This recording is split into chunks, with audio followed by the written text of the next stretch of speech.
Tá? O que eu estou conseguindo fazer é que está com dobrado aqui, ó, e está quebrado o cabo. Isso é muito chato, isso dificulta bastante os trabalhos.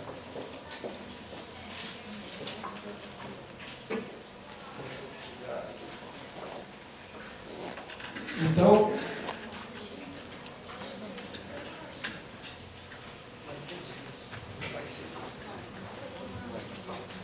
dez minutos para a chapa 1 expor as suas ideias. Começamos, Sr. Paraná. Boa tarde a todos, a todas. É com satisfação que a gente está aqui para debater um pouco sobre o futuro dos próximos 4 anos do Escola Universitária, naquilo que concerne as nossas ideias para a gestão da instituição.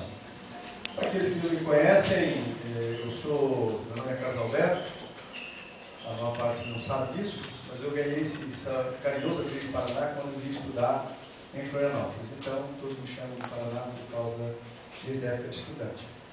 Eu me graduei aqui em medicina na USP, posteriormente fiz um mestrado na Universidade Federal do Rio de Janeiro, fiz doutorado na Escola de Medicina, e quando retornei, fui convidado a ser coordenador do curso de graduação, fui coordenador do curso de graduação em medicina durante 4 anos. A partir daí, então, disputei minha eleição para ser o diretor do Centro de Ciência da Saúde, fui eleito diretor do Centro de Ciência da Saúde. A partir daí, também, logo depois de terminar o mandato, eu fui candidato à eleição dentro do Hospital Universitário, fui diretor do Hospital Universitário. E nos últimos 4 anos, então, eu fui vice-reitor.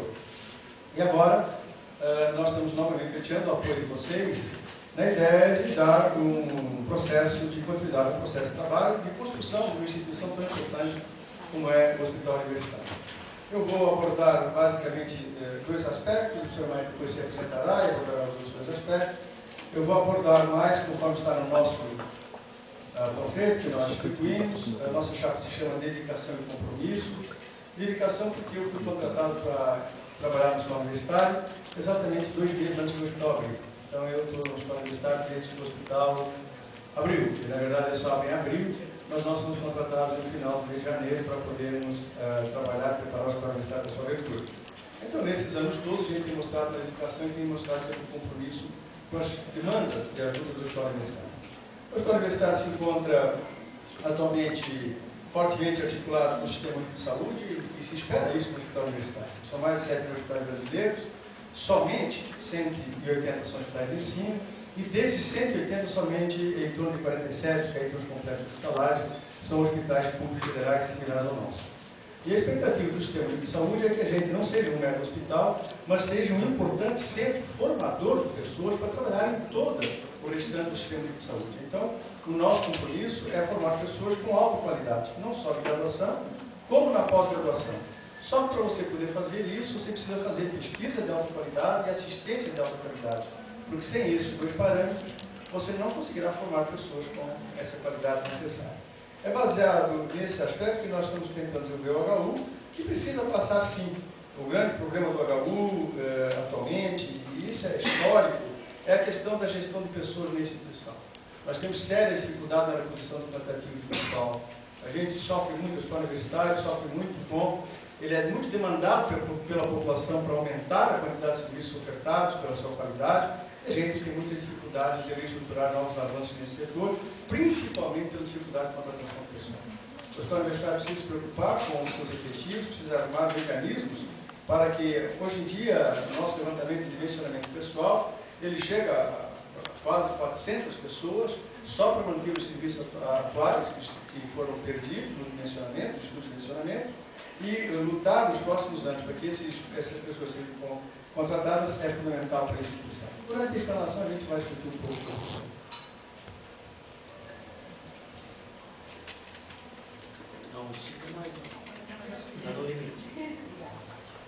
Eu sou Maria de Cruz Soares. Eu acho que já tem aqui na conexão, aqui também está problema agora. É porque está já modificado aqui. Eu sou Maria de Luz Soares, professora do Departamento de Análises Clínicas desse centro. Eu fui 2 vezes chefe do departamento e a minha atuação no HU, na verdade, foi 2004, 2008. Eu estou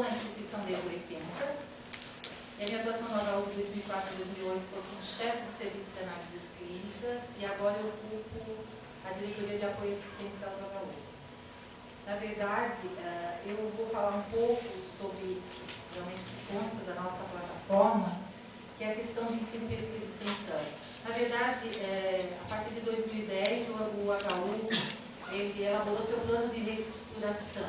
Nesse plano de estruturação, nós já elencamos algumas demandas, dentre elas a necessidade da criação de um órgão de planejamento e acompanhamento das atividades acadêmicas de ensino, pesquisa e extensão, com a criação de eventos científicos de interesse do hospital, capacitação de recursos humanos ligados a essas atividades.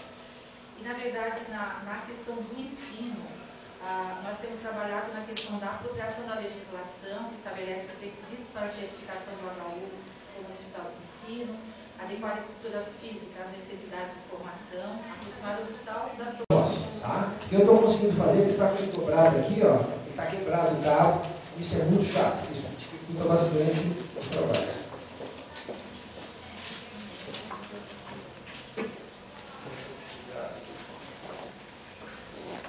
Então,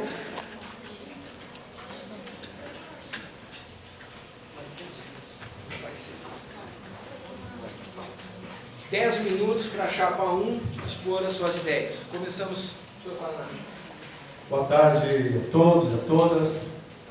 É com satisfação que a gente está aqui para debater um pouco sobre o futuro dos próximos 4 anos do hospital universitário, naquilo que concerne as nossas ideias para a gestão da instituição. Para aqueles que não me conhecem, meu nome é Carlos Alberto, a maior parte não sabe disso, mas eu ganhei esse carinhoso apelido de Paraná quando vim estudar em Florianópolis. Então, todos me chamam de Paraná por causa desde a época de estudante.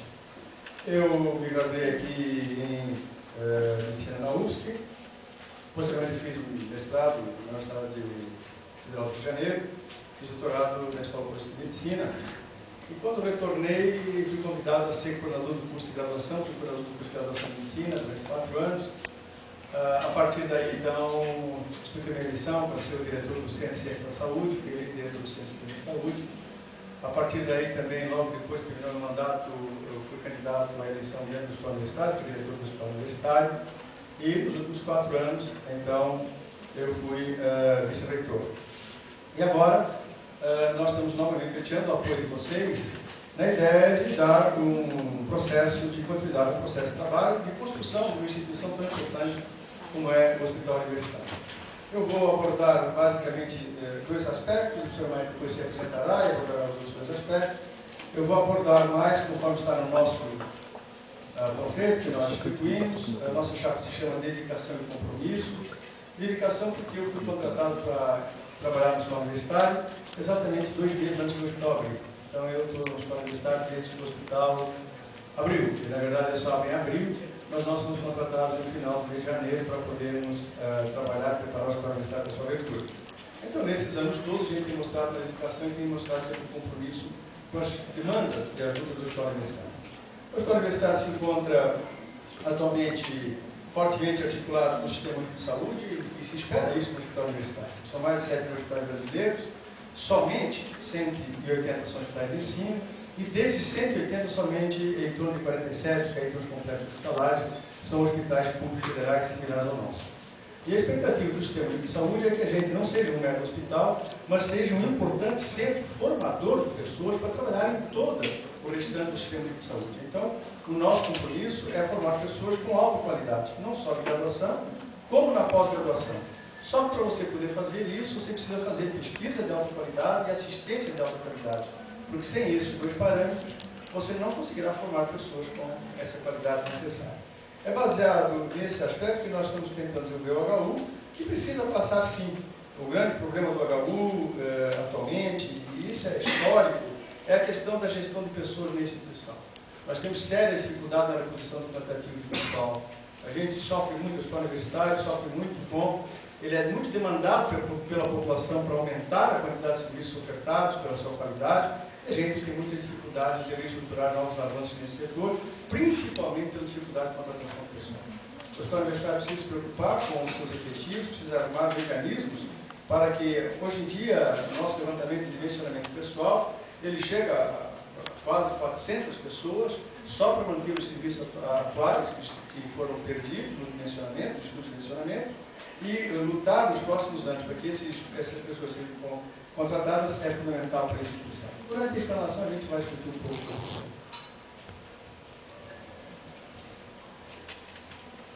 Não, estica mais. Está no limite. Eu sou Maria de Cruz Soares. Eu acho que tem problema aqui. Na conexão aqui também está problema agora. Tá. É porque está já modificado aqui. Eu sou Maria de Luz Soares, professora do Departamento de Análises Clínicas desse centro. Eu fui 2 vezes chefe do departamento e a minha atuação no HU, na verdade, foi de 2004 a 2008. Eu estou na instituição desde 80. E a minha atuação no HU de 2004 a 2008 foi como chefe do Serviço de Análises Clínicas e agora eu ocupo a diretoria de apoio assistencial do HU. Na verdade, eu vou falar um pouco sobre, realmente, o que consta da nossa plataforma, que é a questão do ensino, pesquisa e extensão. Na verdade, a partir de 2010, o HU ele elaborou seu plano de reestruturação. Nesse plano de estruturação, nós já elencamos algumas demandas, dentre elas a necessidade da criação de um órgão de planejamento e acompanhamento das atividades acadêmicas de ensino, pesquisa e extensão, com a criação de eventos científicos de interesse do hospital, capacitação de recursos humanos ligados a essas atividades. E, na verdade, na questão do ensino, nós temos trabalhado na questão da apropriação da legislação, que estabelece os requisitos para a certificação do HU como hospital de ensino, adequar a estrutura física às necessidades de formação, aproximar o hospital das propostas político-pedagógicas. Eu acho que, não esquecendo que somos o componente hospitalar do sistema. Então, eu acho que essa discussão a gente precisa avançar em relação a essa questão. Nesses 4 anos, nós, na verdade, implantamos mestrado associado à residência médica, a implantação da residência integrada multiprofissional em saúde, com mestrado associado à mesma, da qual eu e a professora Francine, do Departamento de Enfermagem, somos as coordenadoras, mestrado profissional em enfermagem, e precisamos ampliar a oferta em outras áreas. Em relação à pesquisa, nós avançamos na questão do registro e classificação das mesmas, mas ainda precisamos agora, com a vinda do AGHU, que é o aplicativo de gestão para os HUs, avaliação econômico-financeira, financiamento e acompanhamento. A extensão, temos que aumentar a articulação com os departamentos de ensino, promover projetos de alcance social e aumentar a visibilidade disso, porque nós temos vários projetos desenvolvidos no hospital que precisamos aumentar essa questão da visibilidade. Temos também trabalhado fortemente na questão do plano, na questão da infraestrutura e parte tecnológica. Nós precisamos, nós elaboramos o nosso diagnóstico situacional e também as nossas necessidades envolvendo a questão da infraestrutura física, pessoal e equipamentos. Então, em relação a equipamentos, nós precisamos avaliar isso, já fizemos agora uma avaliação, dar andamento a essa questão, já fizemos uma avaliação nesse ano. Nesse ano agora de 2010, no início, nós atualizamos a questão da reestruturação em relação à infraestrutura física, ouvindo os serviços. E também na questão do parque tecnológico, nós estamos em andamento com projetos, precisamos também atualizar, essa nova gestão vai ter que ter essa função também de atualizar essa questão, que é efetivamente, os pregões estão acontecendo a nível nacional e precisamos efetivamente dar conta dessa demanda. Estamos buscando novas tecnologias e temos que continuar, que contribuam para uma assistência e um ensino de melhor qualidade e também que diminua a questão do impacto sobre o desgaste do trabalhador e buscar estratégias de ampliação do HU. Eu acho que, na verdade, a política hoje preconiza a recuperação da capacidade instalada do HU. A gente precisa avançar nessa questão, realmente buscando a ampliação do HU, no que se concerne à questão de espaço físico, mas principalmente a reestruturação, como o professor Paraná colocou, que é a nossa grande demanda hoje, que é a gestão de pessoas. E buscando também uma humanização da assistência, que o HU conta com um grupo de trabalho organizado para dar conta também dessa demanda. Obrigada. Tá bom. Então, agora a chapa 2. depois tem 10 minutos para fazer a apresentação. Alô, boa tarde. Todos me escutam. Estou com uma voz um pouco prejudicada, mas se houver alguma dificuldade eu vou até à frente. Meu nome é Paulo Bittencourt. Eu sou formado em Neurologia pela Universidade Federal do Paraná, em 84. Porém, antes obtive graduação em Medicina nessa universidade. Em 78, eu passei num concurso público para médico neurologista do Ministério da Saúde. Eu era estudante e fui estimulado a participar desse concurso por parte de um grande amigo que eu tenho da neurologia, que trabalha nesse local, chamado Iraí Ruga, que me disse: vai lá, te inscreve, daqui 3, 4 anos eles vão pedir o teu diploma, vão te chamar e você tem o teu diploma de médico neurologista. E assim fiz, e era médico neurologista já antes de ser formado. E descrevi algumas condições de debates. Por isso, agradeço também ao Neto por essa oportunidade e tenho certeza que todos nós faremos história. Já está certamente registrado. Mas quero colocar alguns pontos muito diretamente. E alguns pontos é falar e ponto. Por exemplo, nós assumimos claramente uma posição contra a implantação da Empresa Brasileira de Serviços Hospitalares no Hospital Universitário. Abolimos essa medida porque pretendemos que o hospital continue sendo um centro de ensino da universidade. E a partir do momento que esta empresa se instalar, a primeira coisa que acontece é a desvinculação total com a universidade. Vamos perder nosso campo de ensino. Além disso, com a possibilidade de ser uma empresa pública de direito privado, há a oportunidade de que serviços e contratos sejam feitos. Eu não tenho dúvida que a iniciativa privada, as universidades privadas e os cursos privados de técnicos, especialmente, avancem no nosso hospital, que não vai mais ser nosso, e comece a ocupar todas as vagas. Nós vamos ficar, o CCS vai ficar sem a estrutura principal do seu ensino, formador do seu ensino, na prática, que é o hospital universitário. Por isso somos contra. Mas nós precisamos discutir também um pouco de estágio. Nós precisamos reformular todo o estágio dentro do hospital. Eu tenho dito e acredito, estágio não é trabalho. E bolsa não é salário. Não é possível continuar explorando sob a alegação de que há falta de pessoal, ou por uma política mal feita de recursos humanos, ficar explorando o estagiário. Não pode ser assim. Nós precisamos ter um papel diferente nesse processo.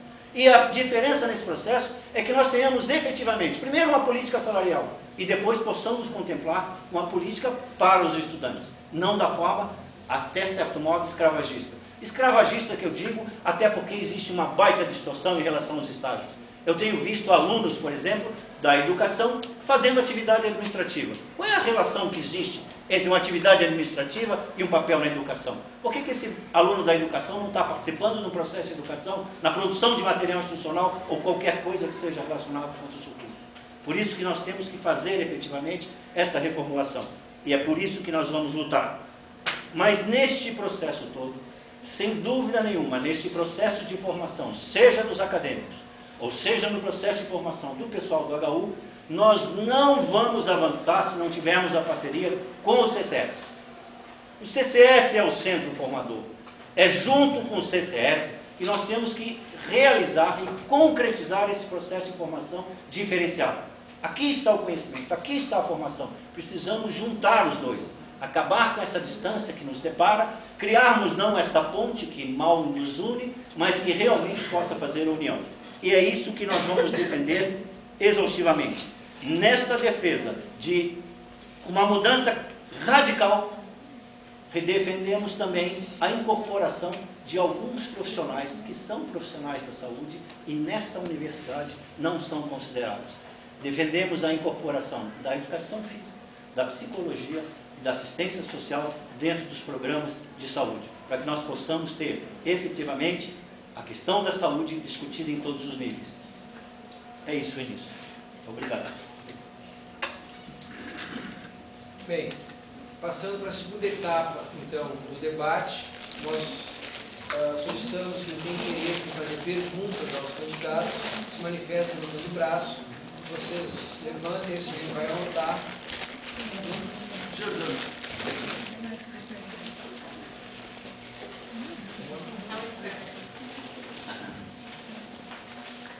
Alessandra.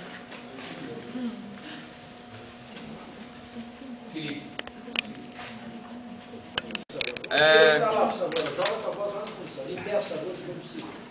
Meu nome é Jordano, eu faço psicologia, eu participo dos Centros Acadêmicos da Saúde.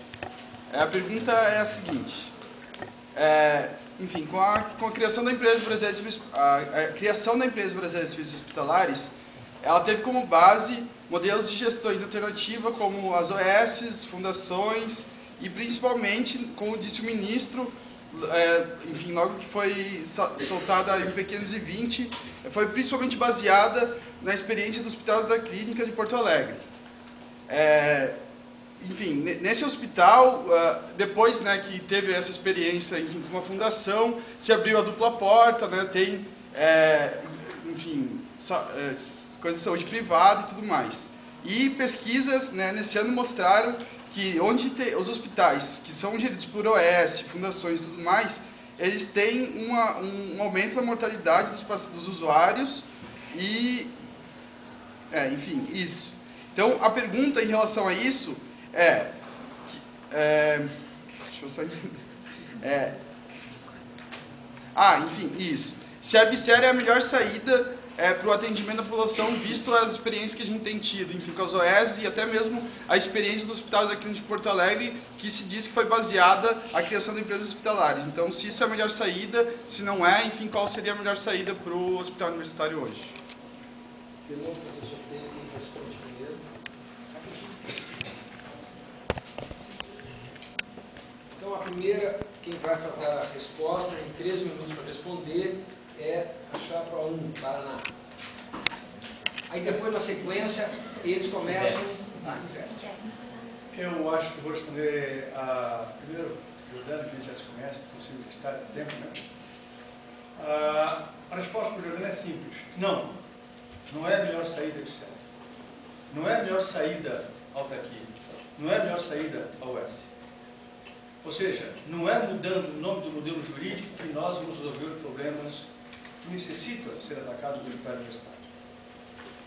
Há uma confusão sua com respeito ao HCPA. O HCPA em Porto Alegre, assim dito pelo governo como modelo, ele já surgiu, quando foi iniciado, ele já surgiu como empresa pública.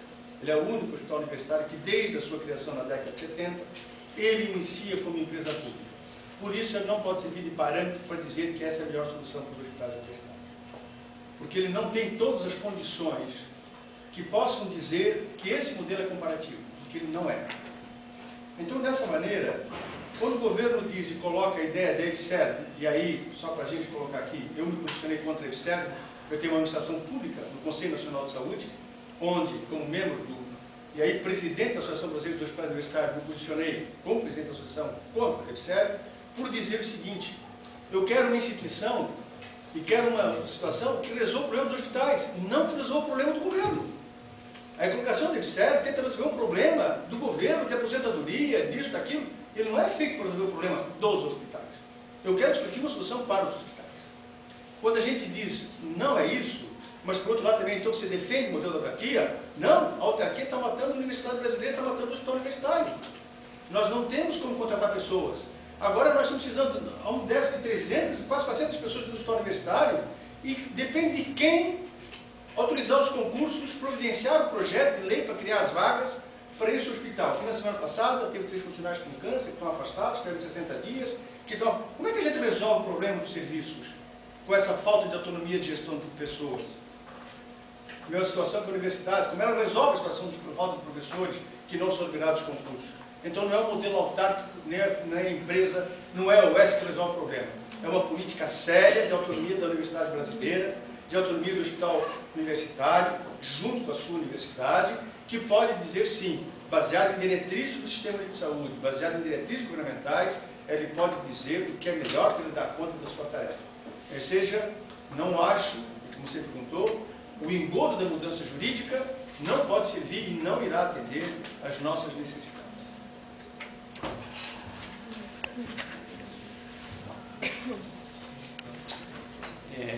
Se fosse uma mera mudança de nome, eu também seria favorável, sem dúvida. Porque mudança de nome é mudança de nome. Muda a característica jurídica da empresa. de você ter uma empresa pública de direito privado. Isto muda tudo completamente. Muda completamente porque a partir do momento que se instala, desvincula-se da universidade. Isto muda totalmente, a universidade perde o hospital como unidade de ensino. Ora, isto é uma mudança radical. Isto é uma mudança que prevê a gestão desse hospital por um grupo de pessoas escolhidas pelo ministro. Que autonomia nós vamos ter? Nenhuma para gerenciar isso. Nós não vamos ter sequer assento. Porque o único assento que pode haver dentro desse hospital, num processo da ICE, é dos servidores, que poderão ser escolhidos pelos seus pares. Mas, no mesmo tempo, na legislação tem um parágrafo que diz assim: o representante dos servidores não poderá participar das discussões quando o assunto for gratificação, vantagens, plano de ensino, plano de salário, etc, etc. Ou seja, e diz a lei, quando caracterizar conflito de interesse. Essa é a proposta. Esta proposta é que é perversa. Ela não é simplesmente uma questão de mudança de nome. Depois nós temos que analisar a questão do déficit pessoal. O déficit pessoal nós não podemos analisar pelo que nós temos hoje. Nós temos que analisar historicamente. Algumas vezes é conveniente colocar a questão histórica, noutras não é. Esse histórico vem de muito tempo. O déficit hoje que existe no hospital universitário vem de muitos anos e muitas gestões para trás. Porque parece, para mim parece, que começou-se a fazer uma série de ações para depois jogar no colo da IBSE. É isso que para mim parece. Essa aqui é a questão, na verdade. E é isso que nós temos que discutir. Por isso é importante dessa discussão. E isto é que nós temos que lutar contra. Nós temos que tratar, sim, da autonomia. Mas da autonomia como nós temos hoje um hospital universitário vinculado à Universidade Federal de Santa Catarina e trabalhando somente para o SUS.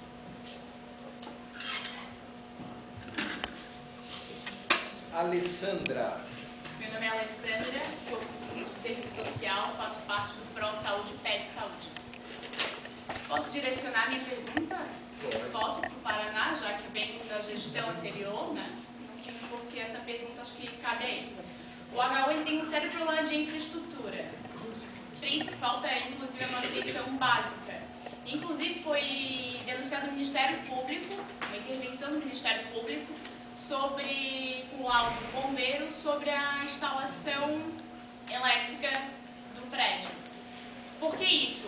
Falta recurso financeiro? O Ministério da Saúde ele não envia esse recurso? O que faltou para ter essa intervenção do Ministério Público? Bem, Deixar claro, para mesmo de ele, sim. os Não, outros tudo bem. também. É porque já não é uma gestão Nesse continuada. caso, nós vamos começar primeiro. pois então, o Ministério, nós temos o Hospital Universitário que se relaciona com o Sistema Único de Saúde através de um processo chamado contratualização. Naquela contratualização, o Sistema Único de Saúde, através da bipartite e tripartite, eles pactuam quase a quantidade de recursos que vão colocar no hospital universitário e, entre obras disso, o que é que o hospital universitário irá ofertar para o Sistema Único de Saúde. Se você dissesse que não tem dinheiro, não, a gente tem dificuldades financeiras. Né? O hospital universitário não tem dívida. Ele não tem dívida porque a gente, quem está administrando o hospital, nunca gastou mais do que aquilo que tem. Mas o hospital universitário apresenta, na nossa gestão de diretoria, nós temos sérias dificuldades, por exemplo, chegar no final do mês e no começo não ter dinheiro para pagar as contas do hospital universitário. Durante algum período, inclusive, a reitoria financiou o hospital universitário enquanto a gente em Brasília rediscutia o processo de reativação dos nossos contratos. Né? Então, se você me perguntar, o financiamento do hospital universitário hoje em dia está muito aqui da sua necessidade para melhorar a sua infraestrutura. Os hospitais universitários brasileiros, praticamente nenhum deles hoje em dia obedece a RDC, nenhum deles atingiria a parada sanitária. Porque com a nova legislação sobre instalações hospitalares, os hospitais universitários têm algum tempo já de idade, eles não obedecem os princípios da atual legislação como se federal alvará. Ou seja, há uma necessidade sim de aumentar os investimentos em infraestrutura dos hospitais universitários.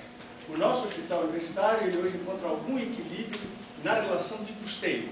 Ou seja, aquilo que ele recebe do SUS, ele dá para fazer custeio, mas ele não consegue fazer investimento. Numa boa curva, ele devia ter em torno de 20% de recursos a mais para, no mínimo, investimento. 10% para a recuperação da capacidade instalada, que é isso que está falando, e 10% para investimentos em novas tecnologias e novas instalações.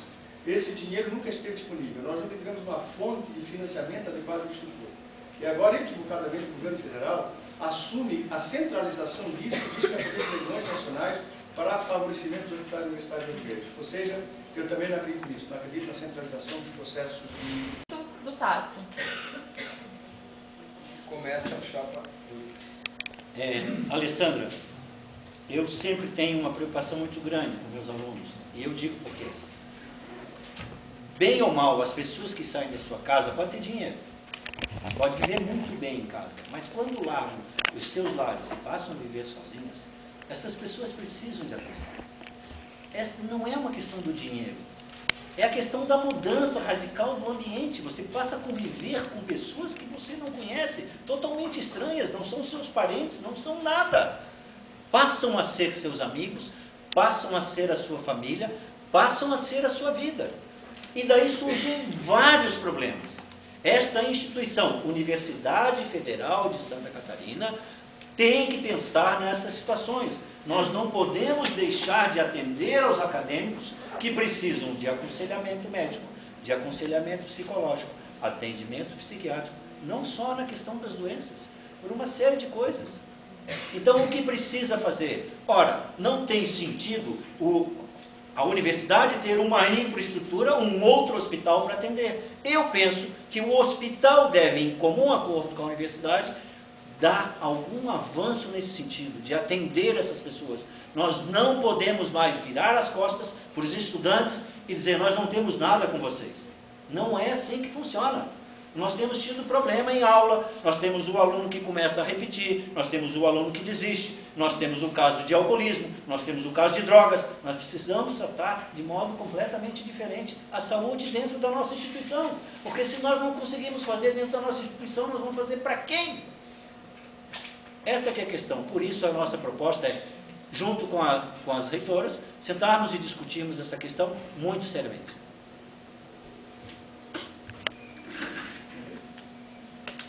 Bem, acho que todos sabem que, na verdade, o SASC é ligado à reitoria, não é ligado ao HU. Na verdade, o HU, ele dá uma sustentação via contrato. Nós conseguimos incluir na negociação da contratualização que o gestor autorizasse o pagamento dos exames oriundos do SASC da universidade. O gestor concordou, porque o HU, quando fala em recursos públicos do SUS, que devem obedecer princípios de universalidade, integralidade e equidade. Nós conseguimos, sim, numa negociação que eu participei na época, convencer o gestor da importância de cuidar de quem cuida, e que os exames de cuidado universitário deviam ser pactuados e pagos pelo sistema de saúde. Assim foi feito, assim foi assinado, assim está no nosso contrato. Então, nós hoje podemos fazer os exames, porque o SUS concorda em pagar esse exame. Quanto à questão toda de aumentar o número de atendimentos, nós achamos que deve ser uma política, sim. Uma política da reitoria, e eu, a universidade, ela sempre dispôs com a reitoria a buscar ampliar esse tipo de atendimento, que deverá ser feito obrigatoriamente com os recursos da universidade. Os recursos do sistema de saúde, até por uma imposição legal, eles devem obedecer os critérios da universalidade da atenção. Então, queremos ser parceiros, sim, acreditamos que a universidade precisa se preparar. Nós temos até uma ideia de fazermos, em conjunto com a Prefeitura Municipal, de fazermos uma doação contrária à reitoria, a doação de uma parcela de uma área naquela ponta do campus, para servir para ali fazer uma unidade de atenção primária que pudesse atender a comunidade universitária com mais facilidade, mas também pudesse atender a comunidade da colonia, e com isso a gente também, aqui internamente, de Serrinha, desculpa, aqui internamente, a gente poder trabalhar a hierarquia do sistema sem privilégio. Mas eu acho que nós somos parceiros da universidade na busca de uma melhoria das condições do SASC de oferta de serviços e estamos dispostos a negociar com o gestor um aumento desses quantitativos.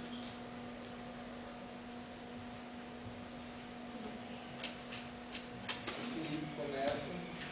Bom, eu sou Felipe, eu sou professor da patologia, sou cirurgião dentista e trabalho dando cirurgia bucal, ensinando patologia bucal para os alunos da odontologia.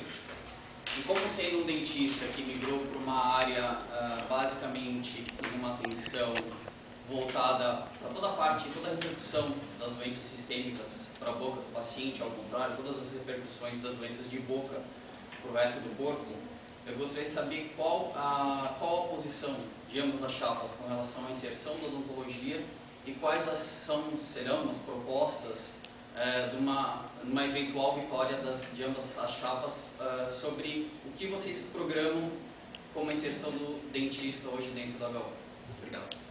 Começa, pode falar com a Nós estamos, dentro da direção do centro aqui, a gente se preocupou com essa ideia de os cursos todos tivessem um processo de formação dentro da diretriz do sistema de saúde. Então nós começamos a trabalhar fortemente a ideia de sair de uma formação hospitalocêntrica para uma formação dentro do sistema. O sistema ele é hierarquizado e é referenciado com unidades de atenção primária, secundária e terciária. Então nós procuramos rapidamente que a gente pudesse fazer não mais aquele tipo de modelo de saúde de escola, onde a gente criava postos idealizados para a formação, mas sim dentro da realidade da rede, criar condições com as parcerias públicas para que a gente pudesse dar para os nossos alunos em processo de formação, trabalhar as unidades de atenção secundária e trabalhar as unidades de atenção terciária. A odontologia tem um histórico forte de unidades de atenção secundária, embora a gente tenha também um posto Brasil sobre Dente dentro da própria stomatologia, mas nós precisaríamos sim, a odontologia nossa precisaria também ter a referência terciária e quaternária. Então, na minha administração, nós reservamos uma aula importante dentro do hospital universitário, preparamos essa aula para fazer a atenção terciária em odontologia, dando integralidade de atenção ao sistema. Felipe, impossível separar odontologia de medicina. Impossível seguir naquele modelito que eu aprendi em medicina, dizendo que as doenças são psicossomáticas. Tudo é psicossomático. Quantas vezes eu, como neurologista, precisei da opinião de um colega seu? E quantas vezes vocês precisaram da opinião minha, da opinião de um psicólogo?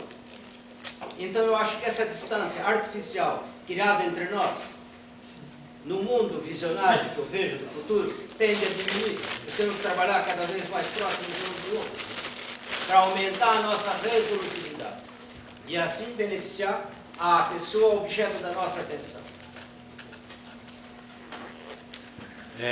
Felipe, posso fazer duas perguntas para você? Você, se não quiser, não responda. Mas quando que você entrou na universidade e qual é a sua idade? Eu posso responder? Está no tempo do... Eu entrei aqui na UFSC faz 6 anos, mas eu joguei uma formação de 10 anos na Universidade Pública, USP, São Paulo, e eu tenho 34 anos. Muito bem. Você sabe que o atendimento todo da odontologia é feita numa área de consultórios que são mais velhos do que você. Equipamentos. Sim. Equipamentos, tubulação, rede elétrica, rede hidráulica, tudo. Nós temos que fazer alguma coisa diferente já a partir daí. Vocês têm dificuldade cada vez maior de conseguir minimamente manter o atendimento de vocês. E estão há 40 anos nessa situação. Eu não sei que fila é essa que colocaram vocês, que há 40 anos constrói-se nessa universidade mais do que qualquer outra coisa. Em compensação, não foram capazes de construir uma área para vocês, não foram capazes de ter recurso. Não me diga que nos últimos 4 anos faltaram recursos para essa instituição, tanto para a área física quanto para equipamento. Não, ninguém pode dizer.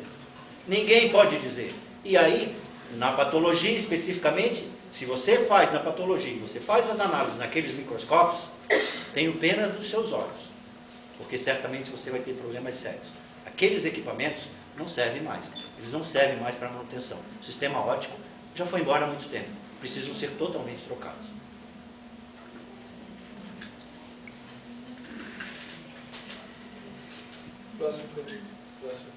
Próxima pergunta, Heloísa. Terminou com a bateria do meu celular. Não, tu vai precisar do teu. Não. Aqui, ó. O meu é suspeito, tá? Não precisa. Então, Heloísa, 2 minutos para fazer a pergunta. Obrigado. Bom, meu nome é Heloísa, eu faço nutrição, eu sou do Centro Acadêmico de Nutrição e do Centro Acadêmico de Saúde em Casa. E a minha pergunta é, como os candidatos, uma vez eleitos, pretendem lidar com a questão da democracia interna e a participação das categorias nos processos de decisão do HU? Primeira resposta, chapa 2. Vou responder especificamente para você, futura nutricionista. Você alguma vez já entrou na área de nutrição do hospital universitário? Não entra. Porque é de as panelas, muitas, a maioria, tem uma alça. Você sabe o que é um panelão? Aquele?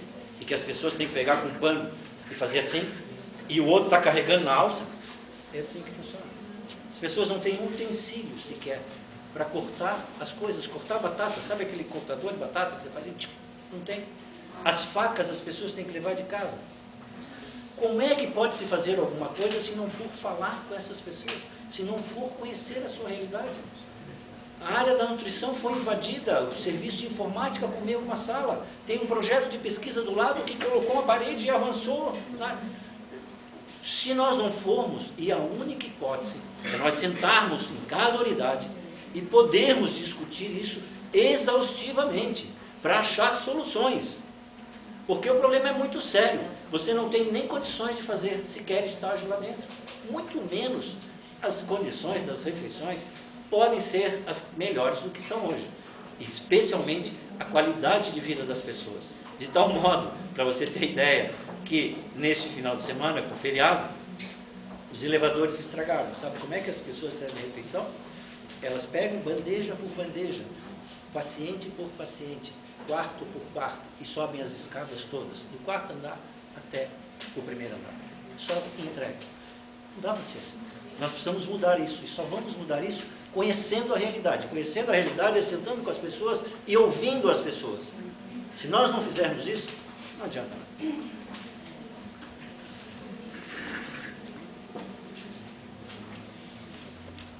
Nós temos experiência prévia nesse tipo de processo temporal. Nossa ideia é trabalhar a participação de todas as pessoas envolvidas, escutando os serviços. Os serviços lá, eles opinam na condição das pessoas, das suas respectivas. Queremos, através desse processo também, já nós temos várias diretorias que são eleitas, né, dentro do hospital. Outras a gente faz a consulta no serviço, os serviços indicam então os planos de direção. Queremos ampliar isso, e isso para todos os setores. Queremos também, fortemente, ampliar quando a gente diz que a gente quer ter um hospital 100% SUS, não quer dizer simplesmente que quer ter, não é só um hospital gratuito, é um hospital que pratique as políticas do sistema. Então nós precisamos incentivar cada vez mais o controle social em cima do hospital. A gente vai precisar criar mecanismos de controle social dentro do Conselho Diretor do Hospital Universitário também. Eu acho que essa questão toda da gestão participativa, a gente já praticou isso nos 4 anos que tivemos lá, a gente quer aperfeiçoar isso, aprofundar isso e continuar nesse processo. Não é um processo novo para nós, é um processo já que a gente trabalha e se abriu o tempo. Vá no HU, faça estágio na sua nutrição. Conheça a nossa realidade do sistema. Você não vai chegar lá, não está tudo arrumado, mas a maior parte das pessoas tem uma indicação importante a fazer com que aquele hospital, no seu serviço de nutrição, tenha orgulho do seu serviço de nutrição. Fale com os pacientes. Veja se o produto final do processo de trabalho da nutrição, os pacientes aprovam ou não aprovam. Eu tenho um grau de satisfação do usuário com a utilização do serviço de nutrição do hospital, e você vai ver lá, se você, a gente pode estar disponível, o grau de satisfação dos usuários com a alimentação do hospital é em mais de 70%. Então, mostra que o trabalho que lá é feito de treinamento dos nutricionistas e dos funcionários é adequado. E a oportunidade, quando estava lá, no hospital, de fazer a reformulação de todo o setor de nutrição do hospital universitário. Desde a sua parte de atendimento, cozinhas, exaustão, novos panelões. A gente fez um investimento maciço lá, inclusive nessa parte tivemos o apoio do científico da vigilância sanitária a esse respeito. Então vá lá, acho sim que o nosso serviço de nutrição, nós temos 2 grandes serviços de nutrição aqui na universidade que podem servir de bom campo de estágio para a nutrição. O nosso recém-inaugurado restaurante universitário, que já foi pensado no sentido de vocês poderem fazer estágio lá também, e também o nosso restaurante do hospital universitário. Acho que são 2 bons centros de formação de um tipo de estudo que faz dentro da área do alimento, da área da nutrição. Vá lá que vale a pena, conheça lá. Bia. Meu nome é Bia, sou estudante de psicologia, faço parte do Centro Acadêmico de Psicologia e do CASA, Centro Acadêmico da Saúde. Eu gostaria de saber dos candidatos, atualmente está sendo pensada a implantação de uma ala psiquiátrica, de emergência psiquiátrica na HU. Eu gostaria de saber, caso vocês fossem eleitos, quais os planos de implantação seguindo os preceitos da reforma psiquiátrica. E também o papel, o posicionamento do estudante de psicologia dentro do hospital, porque a gente tem muito estágio curricular lá, mas não somos vistos como parte da comunidade, não estamos realmente inseridos de fato. Começa a chapa só para ficar. Eu vou passar, a Maria está por dentro disso, ela vem negociando essa questão toda novamente. O Hospital Universitário, quando diz que é 100% do SUS, ele atende às políticas do sistema. Essa demanda da capacidade do Hospital Universitário, poder ter uma aula psiquiátrica, é uma demanda da gestão SUS. Então, para isso que nós estamos desenvolvendo a política, a professora Maria tem negociado isso com os gestores, discutido isso. Maria. Nós temos discutido essa questão desde 2009 no HU, quando foi formada uma comissão para tratar da implantação dos leitos em saúde mental no HU, e com participação do Estado, do município e do HU. Na verdade, nós avançamos na discussão, temos avançado em várias áreas nessa discussão, mas eu vou falar especificamente inicialmente em relação à área que você cita no hospital universitário. Na verdade, nós buscamos como comissão uma área que pudesse atender essa demanda, já que o hospital, na época, no projeto inicial dele, já previa uma ala para atendimentos, leitos em saúde mental. E essa área acabou sendo utilizada, então essa comissão também teve o intuito de buscar realmente uma área que pudesse contemplar essa demanda inicial que são esses leitos. Na verdade, o projeto foi elaborado pelo município, pela Secretaria de Saúde do município de Florianópolis, com a participação do HU e do gestor também estadual. Ele contempla 7 leitos em saúde mental. Como é que está a discussão nesse momento? Na verdade, a discussão nesse momento... Pessoas treinadas para escutar, para usar a palavra como medicamento. Desgraçadamente, o psiquiatra moderno está adestrado, e de propósito uso esse termo veterinário, para prescrever drogas a bangu, quando a pessoa às vezes quer uma palavra, quer que lhe escute. Então, como eu posso botar em funcionamento uma política de eficaz abordagem daquele que tem transtorno psíquico? E não estou usando a expressão psiquiátrico, porque psiquiatras travestidos de psiquiatra é o que mais você vê por aí. Então, você deve criar serviços onde você disponibiliza psicólogos de qualidade para esse povo que às vezes quer isso ser escutado. Se você não faz isso, credos de nítido interesse filantrópico irão fazê-lo. Então, me causa espanto quando eu vejo um médico com 6 anos de estudo perder sua clientela para um pastor semi-analfabeto que diz para ele, fala que eu te escuto. E por que você não fala isso? Porque eu, como médico, não falo isso? Não pergunto nada e fico aqui, tome-lhe isso, tome-lhe essa ina aqui. E tempos depois você comete suicídio. E de quem é a responsabilidade? De todos nós.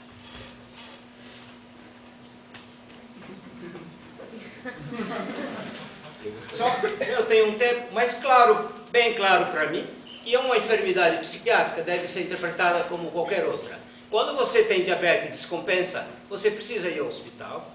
Quando você tem asma brônquica e fica ruim, você precisa ir do hospital. Quando você tem síndrome esquizofrênica e descompensa, você precisa ir para um hospital. E que vá para um hospital decente, não para uma masmorra psiquiátrica.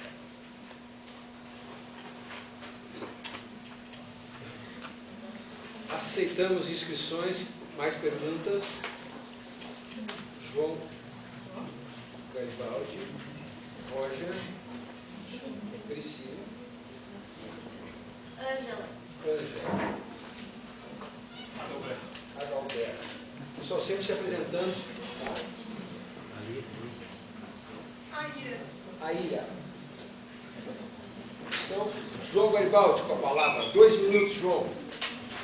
Eu sou João Paulo, eu sou estudante da medicina da 10ª fase. Eu queria perguntar 2 coisas bem específicas. Primeiro, em relação à emergência, né? Então, na 10ª fase a gente já faz estágio de emergência. E o que a gente vê, assim, há bastante tempo tem tido estágio de emergência, que é a emergência do HU vive um estado de caos. Assim. A gente tem uma situação séria, a gente tem poucos profissionais, esses profissionais são sobrecarregados. A gente vê pacientes esperarem, às vezes, 4, 5 horas na fila de uma emergência, que é um absurdo total. E, então, por exemplo, um médico, normalmente tem um médico só, com um residente, responsável por leitos de macas que estão no corredor ali, mais atender os pacientes que estão sendo reavaliados, mais dar orientação para os acadêmicos, mais atender porta. Então, a ponto de chegar em um momento e falar assim, ó, não dá mais para atender porta, vamos parar de atender porta, a não ser que seja muito grave, para atender o que tem aqui dentro. Essa é a realidade. Então, como é que os candidatos pretendem tratar a questão da emergência que é bastante grave? E aí uma segunda questão específica que é em relação à alimentação e outras questões culturais para os acadêmicos. Daí pegando a questão da medicina, que no internato a gente faz estágio de 40 horas semanais, é uma questão que a gente não tem direito ao almoço no hospital. Então muitas vezes a gente sai de um estágio meio-dia e tem que retornar 1h da tarde. Infelizmente, se a gente for ao restaurante universitário, a gente não consegue almoçar. A gente sai depois de meio-dia, a gente não consegue almoçar.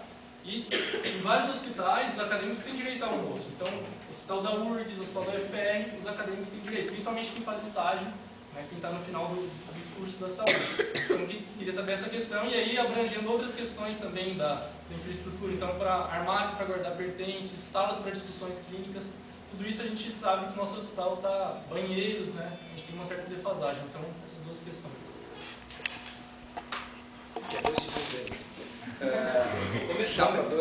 Posso começar pela segunda questão? Obviamente, meu amigo, que você vai ter direito às coisas básicas que todo ser humano necessita. Você vai ter direito à alimentação.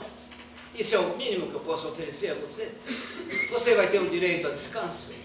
Você tem direito a uma toalete. Isso é o básico que qualquer instituição de saúde deve oferecer àquele que está sendo lá formado. Em relação à primeira questão, aí é um pouco mais complexa, porque emergências de hospitais de qualquer parte do mundo são transformadas em um inferno, particularmente quando o sistema público de saúde não funciona. Aonde vão as pessoas que não são atendidas nos postos de saúde? Vão à emergência. Como minimizar esse sofrimento, esse caos, essa espécie de fronte de batalha que você vê ali no HU, vê no regional, vê nos servidores, vê em São Paulo, vê no Rio, vê em qualquer parte aqui do Brasil, criando serviços ambulatoriais decentes.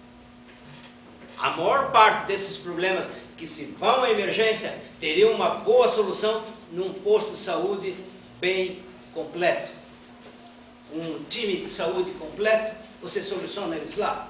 Como não existe esse posto de saúde com assistência adequada, ao natural eles procuram um serviço de emergência. E é esse caos que você me descreve. Mas é o mesmo caos que você vai ver no hospital de Miami. Mesma bagunça. Porque lá também não tem serviço de saúde de posto em volta da cidade. Então, o fundamental, o essencial é criar uma rede de postos de saúde que dê resolutividade aos problemas daquela sociedade. Além disso, você deve ter visto que boa parte daqueles que frequentam esse fronte miserável ali, são pessoas que padecem de enfermidades psicológicas, que você foi treinado para não reconhecer isso como doença, como um sintoma de enfermidade. Logo, todo serviço de emergência que se preze, a meu ver, devia ter um profissional da área de psicologia para atendimento dessas pessoas.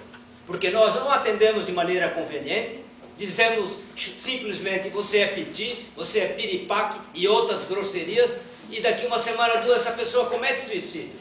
De novo eu lhe pergunto, de quem é a responsabilidade? É desse sistema caótico de saúde em que a gente vive. Então a psicologia tem papel preponderante nesse serviço de emergência.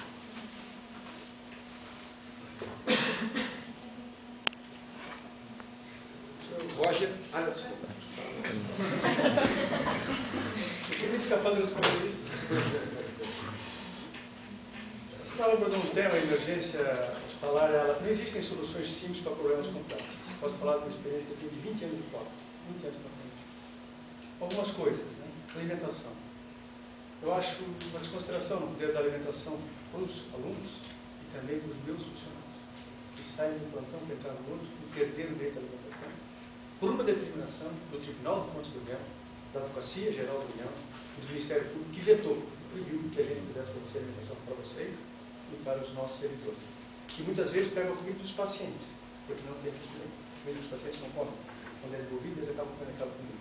Por uma orientação equivocada de princípios de lei.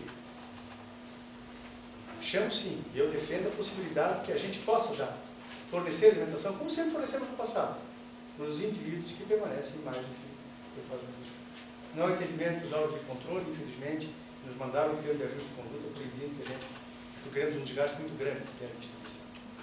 A questão dos armários, das instalações, acho que quando a gente terminar agora o nosso bloco de dados pedagógicos, as nossas condições de dar suporte ao ensino e à pesquisa dentro da instituição vão melhorar bastante. O prédio deve estar pronto ao final do ano, acho que é um grande contexto, e lá a gente vai ter um espaço melhor para poder dar conta dessas questões todas, um pouco mais de suporte. Precisamos melhorar também as condições dos quartos de plantão, das condições que vocês têm, que são ineficientes, e nós precisamos dedicar para isso. A gente sempre fica na dúvida do que fazer primeiro dentro da instituição. Nós temos ainda uma maternidade agora, estamos agora fazendo o alojamento conjunto, o alojamento conjunto, porque até pouco tempo atrás as nossas crianças ficaram assim, durante o período do verão. Tínhamos que dar antitério para elas, porque elas não tinham defesa contra a insolação, elas faziam pico de hipertermia, porque a gente não tinha ar-condicionado dentro da nossa unidade de alojamento conjunto, se Deus quiser agora vai ter. Ou seja, não está sendo fácil, a gente está fazendo aos poucos, dando conta da tarefa. Emergência. Emergência é um fator que eu identifico como são quatro variáveis. Uma foi bem colocada, o professor Timbur, que é a questão de você tem que ter uma eficiência de rede. O setor mais cauto de emergência do Brasil é aquele que tem menor eficiência de rede, é o Rio de Janeiro. Outra coisa que tem, nós aumentamos muito a nossa capacidade do pré-hospitalar. Então, o paciente que morreu em casa, também são levados para emergência. Antigamente, a cada 10 pessoas chegavam na emergência, 2 ficavam internados, agora a cada 10 que chegam, 6 ficam internados. Aumentou a pressão de demanda sobre a emergência. E o problema mais grave de no hospital, por exemplo, a falta de anestesistas, a falta de médicos lá em cima, o tempo elevado de permanência, faz trabalhar o hospital para diminuir a permanência e, por último, melhorar a contra-referência com a rede. João Roger. Eu sou João Roger, sou estudante de medicina da 6ª fase. Minha pergunta ela se divide em 2 eixos. O primeiro é que a gente está num processo de decisão que, ao meu ver, é um dos processos mais importantes dentro do hospital universitário, que é a decisão da implementação ou não da Empresa Brasileira de Serviços Hospitalares. E assim, pelo menos junto aos estudantes, a dificuldade que a gente teve no começo desse semestre, e já há algum tempo a gente via sofrendo, era a questão da nossa representação junto ao conselho do hospital universitário. Então, assim, faltava uma clareza de qual era o estatuto, chegou a vir documentos para o CCS para a gente, dizendo que a gente tinha 3 representações estudantis, mas na verdade a gente descobriu que tinha 7, porque o estatuto a gente não conseguia a configuração atual de qual era os cargos que existiam no conselho, e assim, reuniões que nós não sabíamos da existência que elas estavam acontecendo, dificuldade em achar atos. Então, assim, todo o processo de democratização da participação, pelo menos dos estudantes, a gente notou essa dificuldade. Eu queria saber como é que os candidatos eleitos vão pensar essa configuração do Conselho Universitário, para que esse tipo de decisão seja feito de uma maneira mais adequada do que pelo menos vinha acontecendo há algum tempo para a gente, enquanto estudante. A segunda, ela é pensando que, como os candidatos já colocaram algumas vezes, que se a Empresa Brasileira de Serviços Hospitalares não é a melhor alternativa para a gestão do hospital universitário, quais seriam então as soluções possíveis, pensando na gestão de pessoas e na contratação de pessoal? Eu começo. Super rapidinho. Acho que você estava correto. Houve uma confusão nesse processo, porque, na verdade, nós tínhamos 2 estatutos em vigor. Tinha um estatuto que tinha sido aprovado pela Executiva, que previa esse número de vagas, porque o número de vagas de organização discente é sempre proporcional ao número total de membros. O Conselho tinha 40. Aí é feita uma reunião interna dentro do hospital, o Conselho Diretor, e se reduz o número total de participantes de todo mundo. Quer dizer, há uma tentativa de redução, porque o grande problema que o Conselho teve ao longo desses anos era o número insuficiente de pessoas participantes para decidir.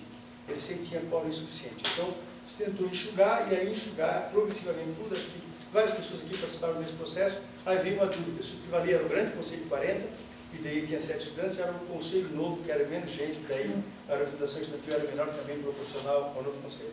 Esse vazio ocorreu por uma interpretação legal da Procuradoria, não é daqui no caso, mas a nossa ideia é fortalecer a ideia do Conselho, que a gente, quanto diretor, convocava o Conselho anteriormente, e ficava extremamente frustrado com a falta de quórum que tinha as reuniões desse Conselho, que já não conseguia decidir. Queremos aprofundar isso, né? A outra pergunta, a outra colocação que você faz, qual é a melhor maneira de gestão? A melhor maneira de gestão é trabalhar a autonomia universitária, quer dizer, você trabalhar quantitativos, quer dizer, você poder trabalhar. É possível fazer o que a gente faz com a autarquia? Desde que se mude a Lei Geral das Autarquias. Tá? Na Lei Geral das Autarquias, onde está a Universidade Federal, no seu item, quando são criadas as autarquias na década de 70, num dos seus itens ele passa a ser vetado. As autarquias passam a ter autonomia de gestão financeira e do pessoal. Esse item foi vetado, a época da ditadura, nunca mais foi estabelecido, e é nesse ponto, então, que falha a autarquia em dar respostas. A questão da empresa pública de direito privado. A questão da empresa pública de direito privado, ela também não responde. Qual é o orçamento dessa empresa? Qual é o tipo de contrato? Como é que ficam as corresponsabilidades? Você não conhece o contrato dessa empresa. Se não conhece o contrato dessa empresa, nem precisa saber se ela me atende ou não me atende. No caso dos OS, a partir daí, a empresa pública é o último item chamado setor público. Quando você estuda as 18 fatores entre setor público e privado, o último item chamado setor público é a empresa pública e privada. Dali para frente, então, começa as OS, os CIPs, que vão sempre em seguida a empresa privada. Nesse limite entre o público e o privado, e caminhando para o lado público, o setor público, de uma maneira geral, ele é de baixa resposta atualmente às demandas sociais. Baixa resposta. Então, o resultado, se você perguntar o que é que eu quero rever a Lei Geral das Autarquias, eu quero que seja dada autonomia aos hospitais universitários, do ponto de vista econômico e de pessoal. Que eles estabeleçam, o governo sim, pessoas de idade, estabelecer, eles têm direito a tantas pessoas, a tantos recursos, a gente discutir, contrato com eles, e eles nos darem a autonomia de fazer gestão em cima desse processo.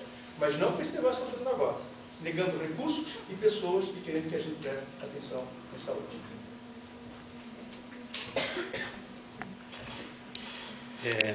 João, eu sou de um tempo em que nós começamos a construção do SUS. Eu digo nós porque participei ativamente já como profissional. Desde a 8ª conferência, não fui à conferência, mas participava ativamente do processo.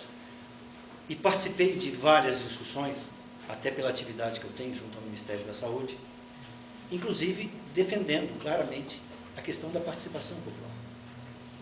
O modelo hoje do SUS é de controle social. E vem de lá, desde a 8ª conferência. Que nós temos hoje, por exemplo, em todos os conselhos municipais e conselhos estaduais, 50% dos membros são escolhidos pela população. Isto é controle popular. Isto é gestão de modo diferente com a participação popular. Se nós continuarmos nos escondendo atrás do tecnicismo e não abrirmos a questão do conselho universitário também para a população, nós vamos continuar nos escondendo atrás de uma cortina que eu não sei qual é o objetivo. Ora, se nós temos esse tipo de gestão nos conselhos estaduais, conselhos municipais, e funciona bem porque eu sou membro do Conselho Municipal de Florianópolis e represento a Universidade Federal de Santa Catarina neste conselho. E tenho tido uma participação ativa para que isto se mantenha contra todo mundo que quer acabar com a representação popular. Então, precisamos repensar todo o conselho. Precisamos criar regras claras para que amanhã ninguém venha fazer uma reunião às escondidas e mudar tudo. É contra isso que nós temos que lutar. É contra isso que a gente sempre se posicionou e é contra isso que nós vamos continuar nos posicionando. Então, este modelo está falido. Nós temos que criar alternativas. Volto a dizer, ou nós nos reunimos todos juntos ou nós não vamos mudar nada. Com certeza, se eleito formos, vocês serão os primeiros chamados, porque eu admiro muito o trabalho do CASA. Acho que o CASA é o exemplo para que todo mundo veja que é possível a questão da integração multiprofissional, sem criar casinhas, sem criar benefícios só para algumas categorias. Além disso, na questão de contratação de pessoal, existem 380 cargos nesta universidade disponíveis para contratação que estavam esquecidos em algum lugar. Professora Roselane e professora Lúcia já disseram, vamos ter sim o compromisso com o hospital universitário, de tal modo que, se eleito formos, no mesmo dia, sentamos com elas e discutimos a questão de pessoal. Não é possível continuar assim. Priscila. Oi, sou a Priscila, estudante de nutrição, 10ª fase. A minha pergunta vai na continuidade do João, né? E eu queria uma resposta assim, mais concreta também. Quero saber, em relação ao EBSER, se você já tem algum plano, por exemplo, em relação ao problema dos terceirizados dentro do HU. Se a gente não aceitar a EBSER aqui na universidade, qual é a proposta de vocês em relação aos terceirizados? Porque eles são ilegais, né? E a outra pergunta é em relação à cozinha do HU. Que, por exemplo, lá não existe mais concursos para cozinheiros, né? Então eles são terceirizados. E há diferença de turno de trabalho entre os que já eram concursados e diferença salarial também. Eles contratam uma empresa para contratar esses cozinheiros e eles ganham pouco e são explorados, né, essa empresa explora eles. Então, eu quero saber a posição de vocês em relação a isso e se vocês têm alguma influência em relação a exigir a abertura de novo de concurso para cozinheiros.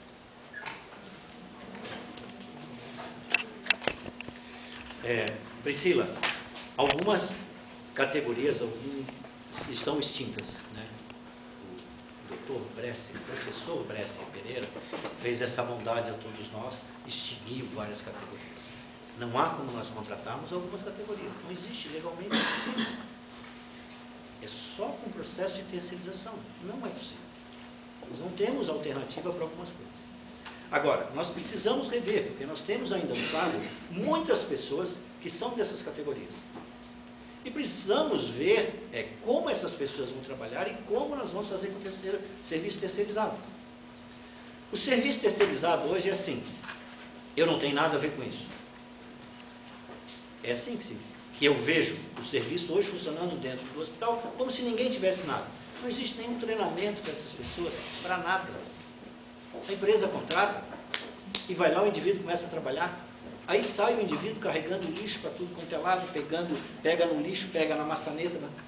Não há um processo de formação diferenciado para essas pessoas que tem uma rotatividade muito grande. Elas vão interferir na nossa atividade. Nós temos que ter um outro posicionamento. Nós temos que trabalhar em harmonia. Mas é inevitável que nós tenhamos serviço terceirizado por conta do professor Bresser Pereira. Não há como fazer isso. Então, o serviço terceirizado vai sim continuar. Não tem como fazer. A sua primeira pergunta em relação a... Você tem duas, do serviço terceirizado e da cozinha do HU. Do FAPEU.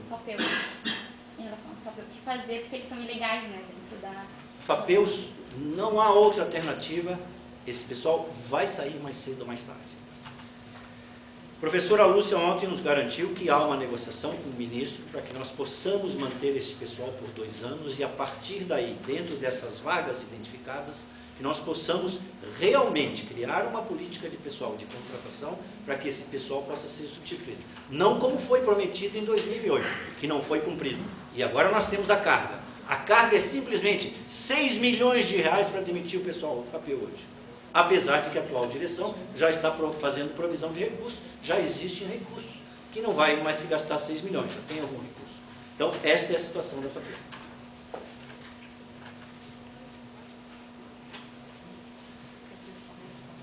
A questão da FAPEU fica assim para resolver. A primeira coisa que a gente tem que fazer é rapidamente entrar no processo de solicitação de renovação dos funcionários nos próximos anos. O contrato vence em dezembro e a gente não pode ficar sem os 150 funcionários que já temos. Não há nenhuma possibilidade mesmo de fazer concurso, não vai gerar dar tempo, então nós precisamos urgentemente, no bem do hospital, renovar o contrato do próximo ano. A discussão toda nós tínhamos, quando eu estabeleci esse processo em Brasília, na tentativa de negociar as questões com a FAPEU, eu propus ao ministro, à época, Paulo Bernardo, para o presidente, que a gente queria uma solução similar à que aconteceu com a FUNASA, ligada ao Ministério da Saúde. A FUNASA foi criada e pegou todo o pessoal que trabalhava na dengue, indígena, etc., que eram contratados por fundações, eles foram deslocados para a FUNASA e foi negociado que cada vez que um se aposentasse desses funcionários, que muitas vezes tem mais de 20 anos de trabalho no hospital universitário, em outros locais, então seria liberada uma vaga prefeitiva. Aquela vaga era criada isso, era de extinção, se protegia aqueles trabalhadores que estão há tantos anos lutando nessa extinção, com treinamento, e cada vez que um se aposentasse, para não haver um concurso ao mesmo tempo, os 27 mil funcionários que estão nos hospitais universitários brasileiros, que eles fossem sendo substituídos paulatinamente por cargos efetivos. Então eles entrariam, teria-se uma fundação com essa fundação específica, manter esses indivíduos, e cada vez que se aposentasse, a gente abriria um concurso por efetivo. Essa proposta foi feita com a intermediação da bancada de saúde dos hospitais universitários, e fizemos uma reunião, a última reunião, na primeira semana de dezembro. Fomos surpreendidos no dia 31 com a tal da emissão, tinham tudo concordado, tinham concordado com tudo. A senadora Gleice Hoffmann participou disso, deu uma entrevista na UFPR a respeito que essa era a solução. Fomos surpreendidos no dia 31 de dezembro com a emissão daquele famoso decreto criando a EBSER. Então mostra que a gente negocia, preocupa-se com isso, mas eles tomam outras decisões. Então eu acho que a gente precisa urgentemente renovar esse contrato. Quanto à questão dos terceirizados, eles são cargos de extensão sim. Então não há mais a possibilidade de contratá-los. A revisão, né, desses processos depende de artigo legal. Assim como o artigo legal que os declarou extinção, pode haver uma mudança de lei que os declare, por entendimento do Congresso, que eles voltem a ser cargos efetivos. Enquanto não tivermos isso, esse hospital universitário faz sim. Ele faz o treinamento de cada empresa que lá assume, a gente treina para a limpeza, fazemos cursos, tem a Zumira, a gente treina eles sim, retreina, e quando a gente acaba de treinar, a gente volta a treinar os outros. Todo mundo lá é treinado, e isso é um desgaste para o setor público, que devia pegar esse indivíduo já treinado, a gente tem que fazer esse esforço para treinar lá dentro, em questões de limpeza, em questões de toda hora. Ou seja, nós não fazemos as regras, mas a gente joga com as regras da melhor maneira possível para manter um hospital universitário de qualidade na nossa instituição. Ângela. Oi, boa tarde. Meu nome é Ângela, sou estudante de nutrição, da 8ª fase. Eu queria perguntar para os senhores como que vocês pensam que deve ser o funcionamento da biblioteca universitária e setorial dentro do HU e se tem alguma proposta de melhoria da biblioteca. Nós já começamos? É isso? Já bom, começa? Esse projeto está pronto. Ele faz parte, será todo o primeiro andar do bloco de unidade pedagógica do novo que nós temos em construção. É um sonho antigo. Aquele sonho da gente, quando a gente recebeu essa lição há anos atrás, para que eu pudesse parar a construção que estava parada há 20 anos, a gente pudesse retomar a construção. Nós aceitamos naquela época, o governo nos disse que só podia atualizar, só podia colocar para funcionar 30% do hospital. Então a área que era destinada, por exemplo, à quimioterapia, é a área do instalado da biblioteca, porque entendemos que o hospital universitário, se ali era para desativar alguma coisa, já que não tínhamos espaço, que a biblioteca devia estar ali. Acreditamos que a nova biblioteca vai ter bem mais espaço, condições, dentro desse novo conceito de biblioteca, não de posto de livros, mas é um lugar de busca e consulta de saber. Eu acredito que no novo prédio, será o teto do novo prédio, acreditamos que a biblioteca estará em boas condições. Isso não abre e não deve resolver o problema que nós temos no projeto antigo CCS, que é a construção de uma grande biblioteca para a área da saúde, nesse espaço aqui de estacionamento entre o Hospital Universitário e o CCS, que a gente quer prever ali com a biblioteca, os centros acadêmicos e esses lugares com conveniência. Esse projeto existe há mais de 20 anos, eu acho que nós precisamos encaminhar e começar a dar essa solução. Mas a nova biblioteca do HU, eu acredito que seja uma biblioteca que a gente, todos os estudantes ali vão beneficiar com ela dentro do hospital. Vai, quando pergunta, levanta. Moça, como é seu nome? Ângela. Ângela. Eu fico muito agradecido por você tocar num assunto que para mim é deveras palpitante. Jamais compreendi, jamais aceitei que uma biblioteca de uma instituição pública, num hospital universitário, obedecesse a horário tipo de comércio. Há mais de 20 anos, tanto eu como meu parceiro, achamos isso uma aberração inominável. Biblioteca fechada, isso é suicídio cultural. Esta instituição tem que ser aberta, eu não queria usar uma expressão inglesa, mas é full time. Sábado, domingo, feriado, aberta. Quantos de vocês não têm hábitos madrugadores que nem eu? Quantos? Em que o cérebro fica desperto pela madrugada. E aí eu não posso entrar porque está fechado. Alguém decidiu que vai fechar e fechou. Então, um empenho nosso, da nossa chapa, é viabilizar isso e o mais rapidamente possível, porque consideramos isso uma aberração. O Ângela, vai mais do que a questão da biblioteca quando a gente imagina a questão técnica em si. Há um mês atrás, a servidora Eva teve que tratar do seu doutorado e precisou sair, já estava avisando há um ano. Eva era a pessoa que recolhia as revistas e que fazia... Então, só para pensar essa relação da precarização com a questão jurídica da empresa. Norberto, você tem toda a razão.